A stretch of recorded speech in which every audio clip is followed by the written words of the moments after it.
Halo semuanya. Dan tanpa banyak basa-basi lagi, yuk kita langsung cek Discord aja kelanjutan alur ceritanya.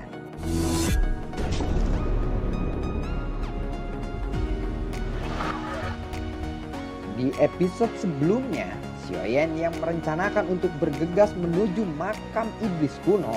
Sementara itu di aula kota Munyun ada seseorang pria paruh baya yang memimpin di ruangan itu. Pria paruh baya itu adalah Huayun, kepala pemimpin cabang Yijiao dari kota Denyun. Aku baru saja menerima beritanya. Hari ini tim pencari yang dikirimkan terdiri dari 2 orang anggota regu telah hilang di tengah pegunungan iblis, ucap dari Huayun. Seseorang ketua lalu berkata kepadanya, mungkin mereka diserang oleh binatang ajaib, ucap dari ketua itu. Jika mereka diserang binatang ajaib, seharusnya ada beberapa jejak yang tertinggal di sana. Tetapi di sana tidak ditemukan jejak apapun. Aku rasa mereka diserang oleh orang itu, ucap dari Huayun. Orang itu hanyalah pendatang baru, sedangkan kita berdua berada di tingkat menengah kaisar bintang. Jika mereka dibunuh oleh pria itu sungguhlah sulit untuk dipercaya, ucap dari penatua itu. Aku tidak akan membahas hal ini lagi. Segera kita tingkatkan area pencarian di pegunungan Tianmo. Jika kita melihat orang itu, maka dia harus segera disingkirkan dalam waktu yang singkat, ucap dari Huayun.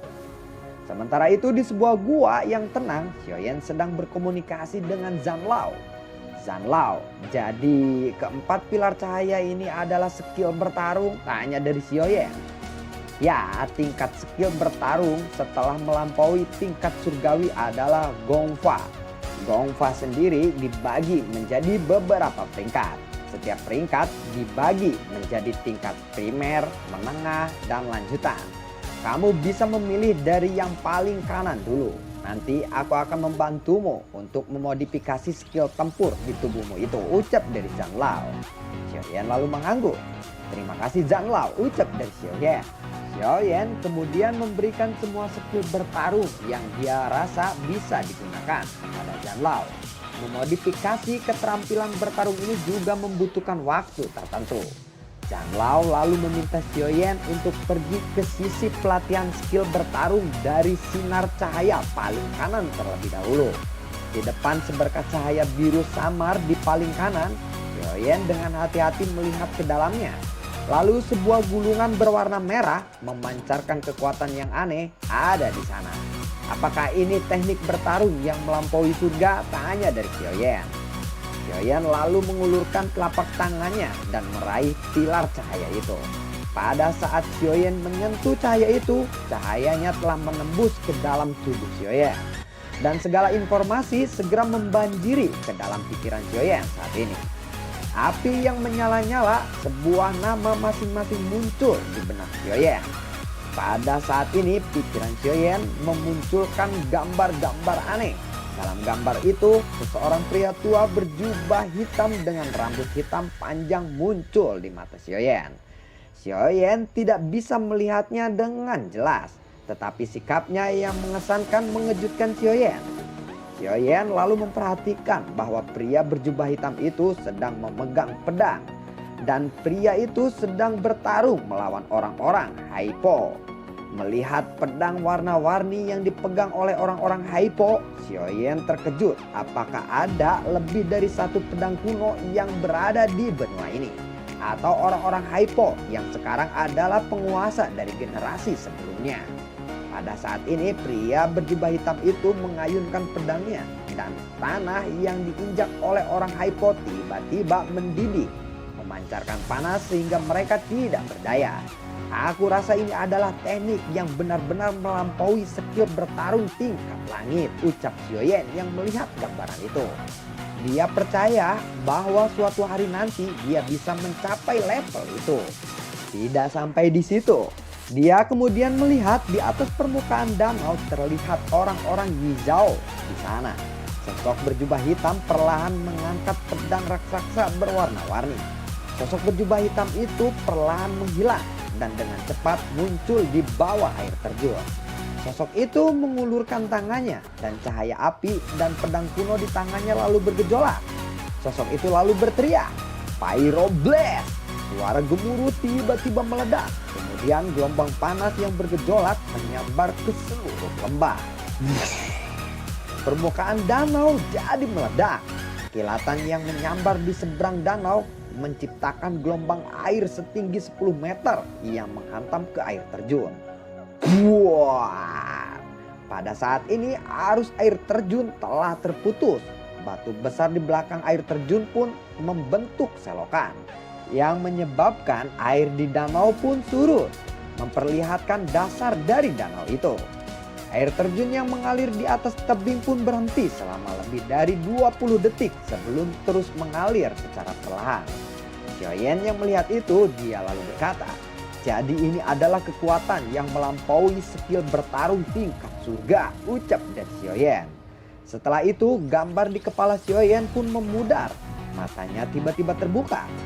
Zanlao melihat Xiaoyan membuka matanya dan tersenyum. Lalu Xiaoyan berdiri dan berjalan di luar menara. "Api yang membara!" teriak dari Xiaoyan. Tiba-tiba pedang berwarna-warni di tangannya muncul.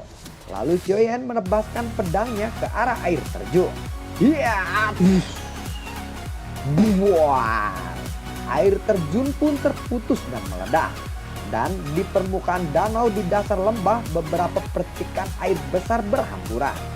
Sosok Xiaoyan perlahan turun. Dia masih tidak puas dengan kekuatan yang seperti itu. Tetapi tidak mungkin dia bisa menggunakan kekuatan sebenarnya dari pedang ini. Dia mungkin hanya bisa jika dia sudah menerobos ke Kaisar Bintang kedua. Lalu Xiaoyan duduk bersila dan membentuk segel untuk memulihkan energinya. Setelah berlatih selama beberapa hari, siklus ini terus berlanjut. Jiwa kuat Xiaoyan pun menyapu sekelilingnya. Karena orang-orang Yizhou sedang mencari Xiaoyan saat ini, dia harus tetap waspada. Lalu mata Xiaoyan pun tiba-tiba terbuka melihat ke arah depan.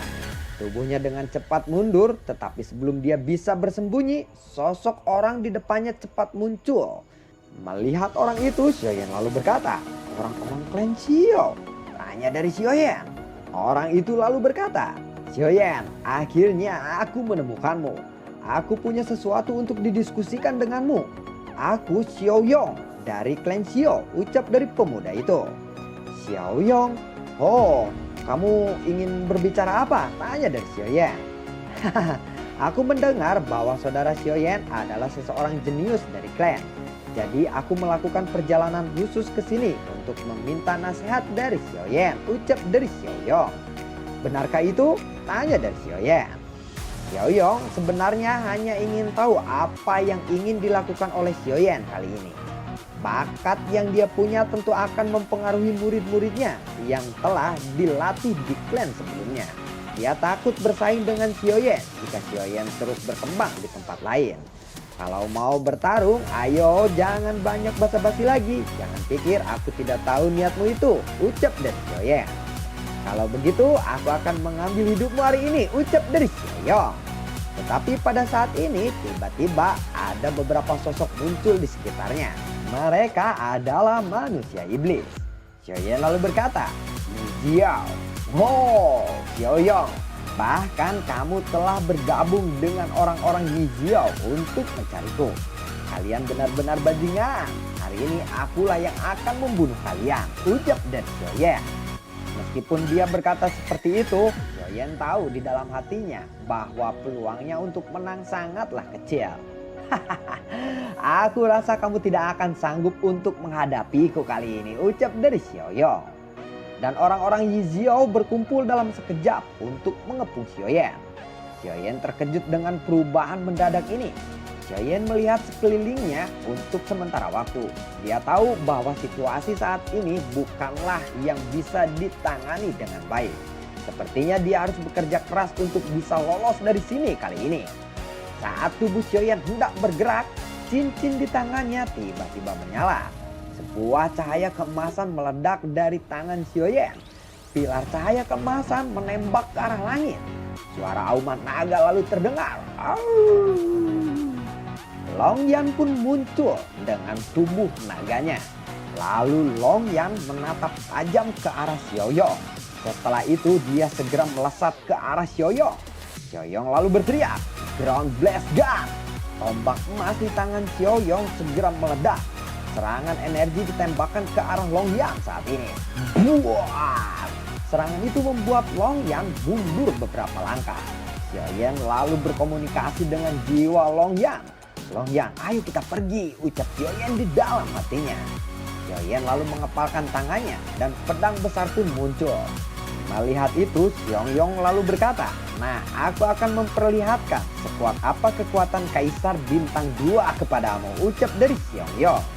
Tombak emas di tangan Xiaoyong melesat ke udara dan berubah menjadi selusin tinju energi besar yang menabrak ke arah Xiaoyan.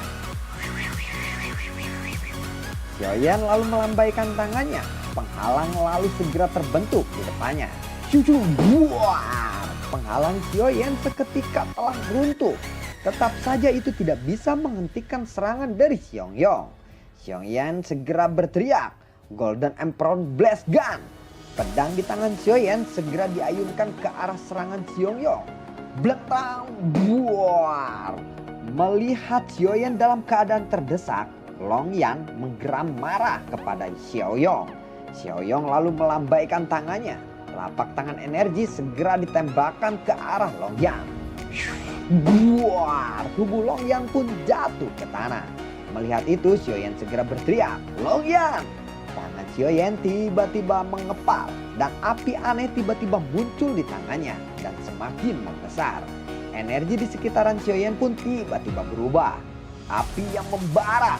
Xiaoyan lalu berteriak dan pedang di tangannya pun muncul. Pedang itu memancarkan suhu yang sangat mengerikan. Lalu segel Xiaoyan berubah dengan cepat dan energi di sekelilingnya seperti pusaran. Buar! Xiaoyan sudah memukul keras saat ini ke arah Xiaoyong. "Xiaoyong, aku tidak akan mudah untuk kau bunuh," ucap dari Xiaoyan. Setelah itu Xiaoyan lalu melesat ke arah Xiaoyong lagi. Xiaoyong lalu menebaskan pedangnya dan ruangan di sekitarnya tampak terbuka seketika. Panas yang mengerikan pun langsung menyapu ke arah lembah. Buar! Ketika dua serangan itu bertabrakan membuat ledakan yang sangat dahsyat di lembah itu. Melihat tabrakan yang menghancurkan bumi itu, banyak murid Yi Jiao yang berada di dekatnya tiba-tiba terkejut dan melarikan diri. Longyan yang menyadari Xiaoyan sedang berada dalam kelelahan, dia langsung mengangkat Xiaoyan di atas kepalanya dan dengan cepat bergegas menuju bagian dalam Gunung Tianmo. "Xiaoyong, pertarungan hari ini kita sudahi dulu. Lain kali aku pasti akan membunuhmu," ucap dari Xiaoyan.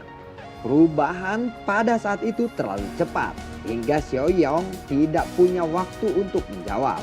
Ketika dia pulih dari tabrakan serangan sebelumnya, Xiaoyan dan Longyan telah lolos dari pengepungan itu.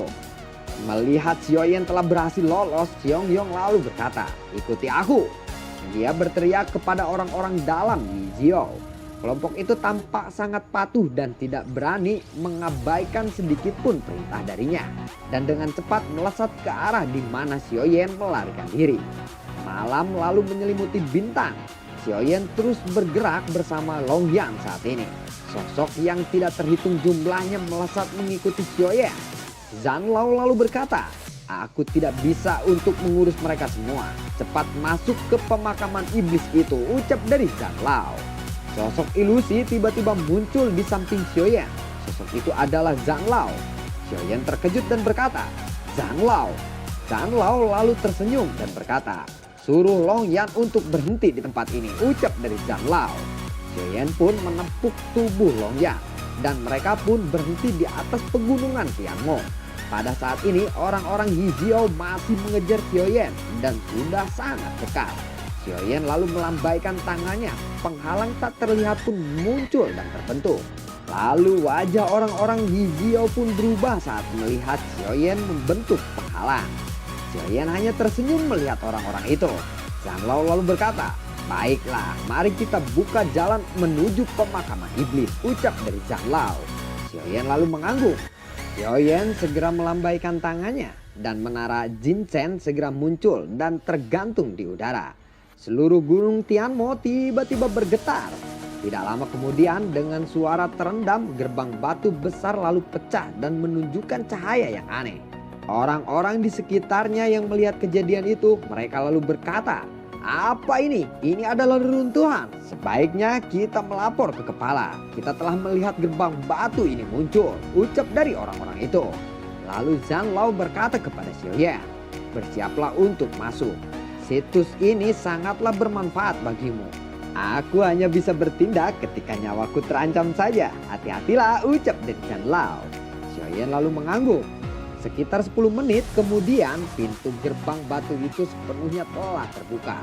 Melihat itu, Zanlao lalu berkata kepada Longyan, "Longyan, kembalilah ke menara," ucap dari Zanlao. Mendengar itu, Longyan pun lalu mengangguk. "Ayo kita harus segera masuk," ucap dari Xiaoyan. Saat memasuki pusaran energi itu, Xiaoyan dapat dengan jelas merasakan bahwa ada kekuatan yang menolak mereka. Tetapi dengan bantuan Zanlao yang menghasilkan cahaya redup di permukaan tubuh Xiaoyan, kekuatan tolakan itu segera menghilang. Tanpa kekuatan tolakan itu, kecepatan Xiaoyan pun tiba-tiba meningkat.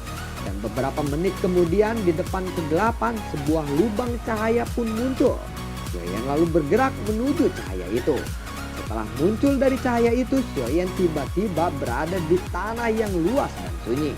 Langit di sini berwarna merah darah. Udaranya mengandung gas darah yang benar-benar mengkikis kulit Xiaoyan, menyebabkan permukaan tubuh Xiaoyan memiliki beberapa luka. "Cepat makan rumput dewa itu!" Zanlao buru-buru berteriak. Ketika Xiaoyan merasakan kulitnya terbakar, Xiaoyan tidak berani mengabaikan teriakan dari Zanlao. Dengan cepat dia lalu memakan rumput merah itu. Setelah mengambil rumput merah dan memakannya, energi hangat menyebar di tubuh Xiaoyan saat ini, membuat permukaan kulitnya kembali pulih. Rasa sakit yang merobek di permukaan tubuhnya pun berangsur-angsur hilang. Darah iblis ini benar-benar dimiliki oleh kuburan iblis kuno ini. Darah ini sangatlah kuat. Jika kamu bisa menyerapnya, akan ada peningkatan kekuatan yang tidak terduga saat itu, ucap dari Zanlao. "Menyerapnya? Apa kau sudah gila?" ucap dari Xiaoyan. "Hahaha, jika dilakukan sekarang tentulah sangat mustahil. Karena kamu harusnya menemukan hal lain sebelum bisa menyerapnya. Kamu harus menyerap darah ajaib ini dulu," ucap dari Zanlao. Saat Zanlao berbicara, Xiaoyan telah duduk bersila di tempatnya. Matanya sedikit terpejam dan tangannya membentuk segel pemulihan. Tapi ketika suara Zanlao terdengar, mata Xiaoyan tiba-tiba terbuka lagi. "Benarkah itu?" tanya dari Xiaoyan. Mendengar itu, Zanlao lalu berkata, "Nanti kamu akan tahu kapan saatnya tiba." Xiaoyan lalu sedikit tersenyum mendengar itu. Xiaoyan lalu melanjutkan pemulihannya lagi. Sementara itu di bagian luar pemakaman iblis, berita tentang tiba-tibanya gerbang batu muncul di pegunungan Tianmo telah menyebar ke seluruh negara bagian Duzhou, menyebabkan kegemparan di wilayah itu. Berbagai orang dan macam-macam faksi mulai pergi menuju pegunungan Tianmo. Hanya dalam beberapa hari, langit di atas pegunungan Tianmo telah dipenuhi oleh orang-orang. "Apakah Xiaoyan telah memasuki lorong ini?" ucap dari Xiaoyan. "Dia memang masuk. Aku melihatnya dengan mataku sendiri.